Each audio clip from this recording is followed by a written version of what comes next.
Title देख के आप समझ ही गए होंगे कि आज का विषय कितना इम्पोर्टेंट है, क्योंकि हर घर में हर कोई व्यक्ति जप तप यज्ञ पाठ पूजा और व्रत करते हैं, तो आखिर उसका हमें पूर्ण परिणाम क्यों प्राप्त नहीं होता? आखिर ऐसी क्या कमी रह जाती है उसमें? हमारे पूरे श्रद्धा भाव से उस कार्य को करने के बाद भी उस कार्य में ऐसी क्या कमी रह जाती है जिससे हमें उसके परिणाम प्राप्त नहीं होते? उसके बाद व्यक्ति की धर्म से आस्था उड़ जाती है। वह सोचता है उसके द्वारा किए गए कार्य का आखिर उसे परिणाम क्यों प्राप्त नहीं हुआ? क्या पूजा पाठ व्रत यज्ञ जप तप करने से उसके शुभ परिणाम मिलते हैं? व्यक्ति धर्म में विश्वास और आस्था रखकर पूजा पाठ एवं आदि कार्य करने वाले बहुत सारे लोगों के मन में यह शिकायत रहती है। व्यक्ति सोचता है कि वह लंबे समय से पूरी श्रद्धा और गंभीरता के साथ पूजा उपासना कर रहा है। इसके अलावा व्यक्ति दान इत्यादि धार्मिक अनुष्ठान करने के बाद भी उसकी साधना को शायद ईश्वर स्वीकार नहीं कर रहे हैं, जिसकी वजह से उसे अपने उस कार्य से उचित परिणाम प्राप्त नहीं होते। इतनी पाठ पूजा के बाद बहुत सारी परेशानियां उसका पीछा नहीं छोड़ती। आपको ऐसे बहुत सारे लोग मिल जाएंगे जिनके मन में यह शिकायत हमेशा रहती है। लेकिन क्या कभी हमने ऐसा सोचा है कि ऐसा क्यों होता है? व्यक्ति को उसके परिणाम हासिल क्यों नहीं होते? इसके लिए कहीं न कहीं हमारे द्वारा ही की गई कुछ गलतियां इन सब कार्यों का हमें परिणाम प्राप्त नहीं होने देती, जिसके कारण हमारे द्वारा किए गए जप तप पूजा व्रत अनुष्ठान आदि का हमें उचित परिणाम प्राप्त नहीं होता और व्यक्ति मायूस हो जाता है। उस व्यक्ति का इन सब कार्यों से विश्वास उड़ जाता है। लेकिन अगर हम कुछ बातों का ध्यान रखें तो हमें इन सब कार्यों के उचित परिणाम भी प्राप्त होंगे और हमारी आस्था धर्म के प्रति बनी रहेगी। तो आज की वीडियो बहुत खास होने जा रही है। आप वीडियो के अंत तक मेरे साथ बने रहें और हर एक बात को ध्यान से समझिए। मैं ऐसे आपको 10 बातें बताने जा रहा हूं जो अगर आप किसी भी पूजा व्रत अनुष्ठान या किसी भी धार्मिक कार्य में करते हैं तो उसके निश्चित ही आपको 100% परिणाम प्राप्त होंगे। तो वीडियो की शुरुआत करने से पहले अगर कोई दर्शक चैनल पर नए हैं तो चैनल को आप जरूर सब्सक्राइब कीजिए, साथ ही साथ बेल नोटिफिकेशन भी ऑन कर लीजिए, जिससे चैनल पर अपलोड होने वाली हर एक वीडियो का नोटिफिकेशन आपके पास सबसे पहले पहुंचे। और आप वीडियो को लाइक और शेयर भी जरूर कीजिए। तो शुरुआत करते हैं और जानते हैं ऐसे 10 नियम जिससे हम इन सब कार्यों के परिणाम प्राप्त कर सकते हैं। सबसे पहला जो कार्य है, हम कोई भी पूजा या व्रत करते हैं या किसी प्रकार का भी कोई अनुष्ठान करते हैं तो उससे पहले सुबह अपने नित्य कर्म से निवृत्त होने के बाद मंदिर में आप जब पूजा करते हैं उस समय आपको, चाहे आप कोई जप कर रहे हैं या व्रत कर रहे हैं या कोई भी पूजा कर रहे हैं, तो आपको संकल्प लेना बहुत आवश्यक होता है। अगर आप उस व्रत उस जप या उस पूजा का संकल्प नहीं कर रहे हैं तो वह पूजा व्रत या जप आपको कोई भी परिणाम नहीं देगी। पूरे दिन व्रत करने के बाद भी आपका वह व्रत किसी काम का नहीं रहेगा। तो इसलिए जब भी आप व्रत करें या किसी भी ग्रह के लिए आप जप करें या कोई भी पूजा करें तो आपको हाथ में जल कुछ दाने अक्षत के और फूल लेकर उसका संकल्प लेना बहुत आवश्यक है। अगर आप यह करते हैं तो आपको निश्चित ही उस कार्य के उचित परिणाम प्राप्त होंगे। दूसरा जो कार्य आपको करना है, हमारे शास्त्रों में पूजा पाठ इत्यादि के लिए आसन का एक प्रावधान बताया गया है और आसन के बारे में विस्तार से चर्चा की गई है। इसलिए जो भी साधक पूजा पाठ या इत्यादि कोई भी कार्य कर रहा है उसे यह सुनिश्चित कर लेना चाहिए पूजा के समय उस व्यक्ति को उचित और साफ धुले हुए आसन का इस्तेमाल करना चाहिए। अगर आप पूजा पाठ आदि किसी प्रकार का भी कार्य कर रहे हैं और आप आसन बिछाकर नहीं बैठे हैं तो साधक की पूजा का पृथ्वीकरण हो जाता है।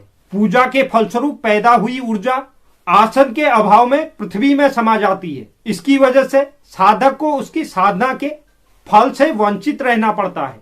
तीसरा जो कार्य है, शास्त्रों के अनुसार पूजा अर्चना एकांत स्थान पर करने का प्रावधान है, क्योंकि पूजा के समय अगर आपको कोई छू देता है तब भी पूजा के समय उत्पन्न हुई ऊर्जा का पृथ्वीकरण हो जाता है, वह पृथ्वी में समा जाती है। तो इसलिए हमारे पूजा स्थल को एकांत स्थान पर ही होना चाहिए या पूजा करते वक्त व्यक्ति को एकाग्र होकर एकांत स्थान पर पूजा करनी चाहिए, जिसकी वजह से उसका ध्यान भंग न हो। चौथा जो कार्य आपको करना है, जो भी व्यक्ति पूजा करने के बाद क्रोध करता है, किसी की निंदा करता है या सो जाता है, तो भी व्यक्ति को पूजा के उचित परिणाम प्राप्त नहीं होते। इसलिए आपको इन बातों से बचना होगा। पांचवा जो कार्य आपको करना है, भूलकर भी कभी पूजा या उपासना चारपाई में बैठकर नहीं करना चाहिए, ना ही उसे फर्श पर बैठकर करें। यदि आसन मिलना संभव न हो तो कंबल का उपयोग जरूर करें। मेरे कहने का यह मतलब है कि पूजा अर्चना के समय सीधे पृथ्वी के संपर्क में आने से बचना है। छठा जो कार्य आपको करना है, यदि किसी व्यक्ति ने अनुपयुक्त रत्न धारण किया है, यानी जो रत्न उसे नहीं पहनना चाहिए, क्योंकि आजकल बहुत सारे लोगों को ज्योतिष लोगों द्वारा गलत रत्न धारण करा दिए जाते हैं, जो उस व्यक्ति को धारण नहीं करने चाहिए थे। इसके कारण भी हमें हमारे पूजा पाठ के फल प्राप्त नहीं होते।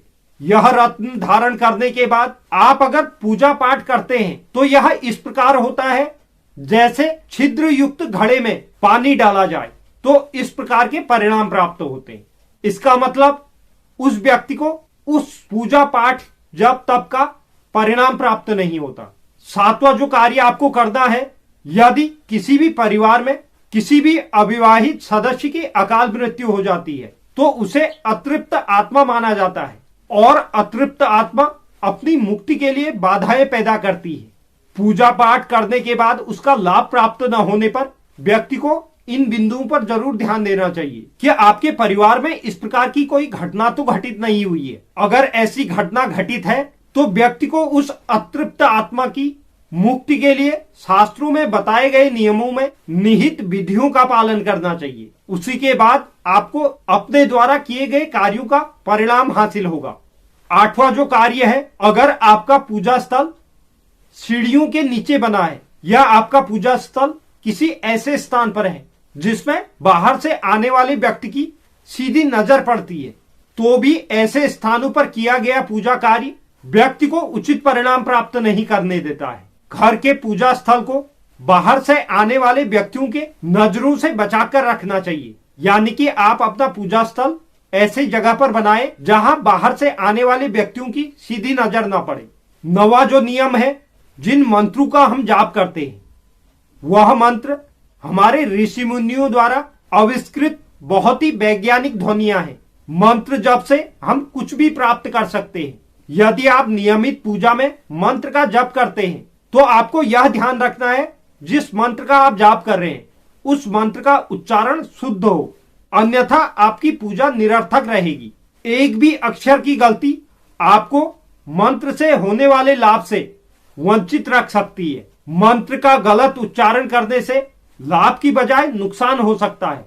अंतिम 10वां जो नियम है, अगर आप शास्त्र के अनुसार नियमित पूजा पाठ करते हैं तो आपको अपने खान पान पर शुद्धता रखना बहुत जरूरी है। अगर साधक के परिवार का कोई भी सदस्य मांस मदिरा का सेवन कर घर में आता है तो भी पूजा का पूरा फल साधक को प्राप्त नहीं होता।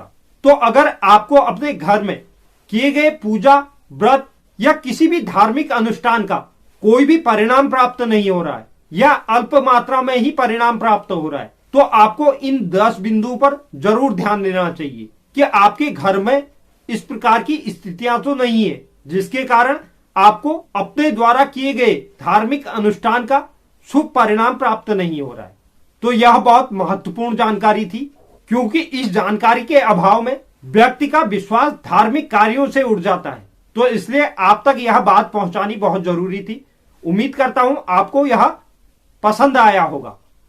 जो भी दर्शक चैनल पर नए हैं, चैनल को आप जरूर सब्सक्राइब कीजिए, साथ ही साथ बेल नोटिफिकेशन भी ऑन कर लीजिए, जिससे चैनल पर अपलोड होने वाली हर एक वीडियो का नोटिफिकेशन आपको सबसे पहले प्राप्त हो। और आप वीडियो को लाइक और शेयर भी जरूर कीजिए और कमेंट बॉक्स में आप अपनी राय भी जरूर लिखें।